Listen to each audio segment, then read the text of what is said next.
Hey guys, Matt from Soundrolling.com. Got a new camera and wanted to test out some of the features using iZotope's RX6 that I got.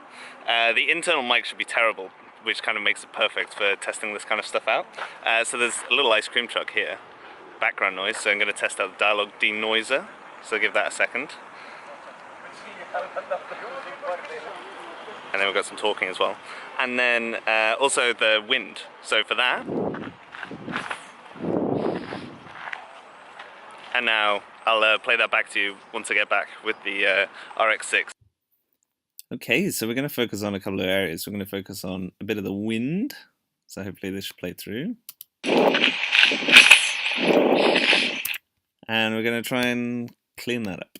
So let's go to noise reduction. And it's actually in the connect section. I'm going to use repair. If you're not familiar with the connect series, it's basically to... I guess they've called it Connect because it kind of connects all the tools together, but on a nice spectral analyzer. So that's how it sounds right now. It's quite easy to see the actual level of it as well. And here we go, de-wind. So what I'm going to do is just take you through the presets because, again, I'm not too familiar with these. The crossover frequency is, I guess, when it starts crossing back over to not processing as much. That's just my understanding of it so far. I think 200 is going to be a little too low. I think it's looking more like 6 or even 700, so I might just cheat that up to around 700. And let's preview that.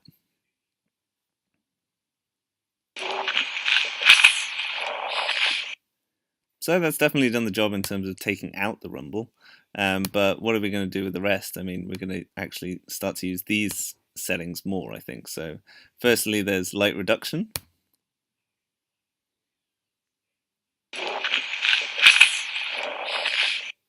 So very similar to the one that I showed you before, but we've obviously just moved that frequency 300 hertz higher. Heavy reduction. Apparently there's no artifact smoothing. It's just all fundamental recovery and taking away anything below 1500, or at least treating it, and reducing it by 9. Now I'm assuming, like some of the other iZotope stuff, that means by 9 decibels, but maybe it just means in terms of 90%. So that's still pretty good. And actually, if I just go ahead and process that, we can see that that first whoo is something that can actually be taken out anyway. And what I can use is just one of the other iZotope tools and just reduce that. We want to do like instant processing. So still there slightly. But anyway, we're focusing on the de-wind. So I think the de-wind did a pretty good job. Again, hopefully it would never be that bad. But maybe useful in trying to save a few radio mics later down the line. So let's just send that back and process it, render it in. You can see the difference there, completely taken out. Most of the wind still a little bit there. Definitely the start moved loads, and then still trying to preserve me talking as well, which I guess is why it's still gating and letting some of it through. Oh, what a pretty picture. Now we're going to go on to a bit of the... And then we've got some talking as well. Noise reduction here. So for that, you can actually go to what's called voice denoise. It used to be called dialogue denoiser. Voice denoise. And good practice for voice denoising is to select a section and actually learn, let's take it off adaptive mode, learn the noise that's generally there, if it's a consistent noise, and then we can apply that across the clip because this clip is short. So you would ideally use a bit of the room tone either side, and then that would get you the best case scenario for removing that noise. Now I'll keep it on just the defaults for reduction by 12 decibels, and let's see. And then we've got some talking as well. So I think that's removed it pretty well, because if we go on the bypass, and then we've got some talking as well. So that's done a really, really good job, I think.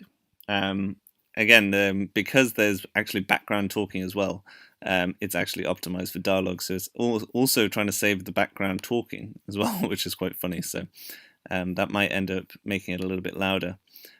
So we'll render that in and just play it through, and actually listening to it with headphones. And then we've got some talking as well. There's actually a little bit of gating if you listen with headphones, but you'd hopefully mask that with some Atmos track as well. So that's a nice little introduction, I think, to both how the de-wind works and the denoising. Looking to do a load of comparisons between the declicks and the decrackles, and just see if there's any real difference. I'll definitely do one on the ambience match as well, because that was a really good kind of revelation from RX5 that I really loved. Just being able to create more frequencies and more atmosphere from room tone very easily, and print as much as I like. So without further ado, I will end this video here. Thank you very much for watching. Of course, you can like, subscribe, and all that goodness. But most importantly, leave those comments down below on what you think, and if you're going to get RX6 as well. So, until next time, see you later.